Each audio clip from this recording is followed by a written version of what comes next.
Tudo bem, pessoal? Nesse bloco, a gente vai falar sobre planejamento estratégico, que é outra ferramenta essencial para o alcance de resultados em qualquer organização, ainda mais quando você fala de orçamento por resultados. Então, vamos lá. O planejamento estratégico é um alicerce para os próximos instrumentos, pois ele define os objetivos estratégicos do órgão do programa. Então, preste atenção. Se você não tem objetivos bem definidos, como é que você vai priorizar a alocação de recursos? Se você não tem objetivos bem definidos, como é que você vai fazer uma gestão de risco? Se você não tem objetivos bem definidos, como é que, em determinada situação de restrição fiscal, você precisa cortar? E ao cortar recursos, você não sabe onde vai cortar, porque você não sabe qual o objetivo que vai ser afetado diretamente por aquele corte. Então, o planejamento estratégico, ele é essencial porque, primeiro, mais do que missão e visão, ele define objetivos. Dentro de cada objetivo, ele vai ter ações atreladas àqueles objetivos. E dentro de cada ação, ele vai ter tarefas, vai estar no nível mais inferior. E essas tarefas, elas vão ser o centro de custos. São aquelas tarefas que vão ter, por exemplo, o valor envolvido. Lógico, o conjunto de valores envolvidos de tarefas vão gerar o conjunto de valores envolvidos na ação, que vão gerar o conjunto de valores nos objetivos, que tem que bater com o seu orçamento discricionário. O orçamento discricionário porque eu estou tirando a despesa com pessoal nessa conta, mas que é uma conta importante também. Vamos avançar. Existem várias metodologias para a definição do planejamento estratégico, dentre as quais destaca-se o BSC, Balance Scorecard, que busca determinar objetivos a serem alcançados e, complementarmente, indicadores, metas e iniciativas para monitorar e proporcionar o seu alcance, de forma a visualizar melhor como os objetivos se relacionam entre si. Comumente se usa uma ferramenta chamada mapa estratégico. Os objetivos estratégicos que foram definidos são usualmente dispostos em 4 perspectivas: resultados, processos internos, pessoas e infraestrutura. Para exemplificar como é a estrutura de um mapa estratégico, a seguir apresentamos o mapa estratégico da CGU.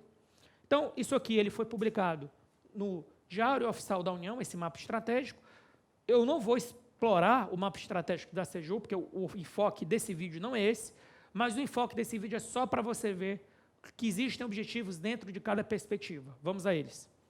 Então, você está vendo aqui que na perspectiva de resultado, você tem 4 objetivos estratégicos. Na perspectiva de processos internos, você tem produtos e esforço. Aqui você tem 6 objetivos e aqui você tem 4 objetivos. Na perspectiva de pessoas, você tem 3 objetivos, e na perspectiva de infraestrutura, 2 objetivos, e aqui na perspectiva de produtos, você tem um objetivo que é o de gestão estratégica. O que isso mostra? Isso mostra que dentro de cada objetivo desse, você priorizou ao considerar esses objetivos e não outros. E dentro de cada objetivo, você vai ter ações para garantir o alcance daqueles objetivos. Essas ações, por muitas vezes, elas vão se desdobrar em tarefas. Essas tarefas, você consegue precisar o valor envolvido, de maneira que você sabe quanto a sua organização tem e quanto você precisa para alcançar determinados objetivos. Lembrando que, normalmente, esses gastos são discricionários. Você não vai ter um gasto aqui, por exemplo, consumo de energia elétrica. Você sabe que precisa pagar energia elétrica, mas a energia elétrica ela não vai entrar dentro de uma tarefa. Geralmente, dentro de uma tarefa, vai ter, por exemplo, capacitações, vai ter, por exemplo, um novo sistema, vai ter, por exemplo, viagens, vai ter, por exemplo, compra de equipamentos, compra de veículos para aumentar a fiscalização. Mas você sabe que dentro do seu custo tem o gasto com energia elétrica, que são os custos indiretos. Indiretos relacionados que você não consegue alocar diretamente a uma tarefa. Mas por que eu estou falando isso? Isso não tira nenhum mérito de você ter a necessidade para cada tarefa conseguir precisar o custo alocado. Numa primeira camada, como é que eu digo para quem eu tenho um contato no dia a dia, né? Que está mexendo com custos, sistema de custos e planejamento estratégico. No primeiro momento, só aloque os custos diretos. Por exemplo, diárias, passagens, compra de equipamento, compra de veículo, custo com a capacitação, o valor do instrutor. Pronto. No segundo momento, você começa a alocar o homem-hora, que é o tempo gasto naquela atividade. E aquele homem-hora você multiplica pelo salário médio dos servidores na sua organização. E numa terceira e última fase, você começa a alocar os custos indiretos, como, por exemplo, energia, depreciação, certo? Do prédio em que você executa suas atividades. Ou seja, você vai fazendo a evolução por camadas.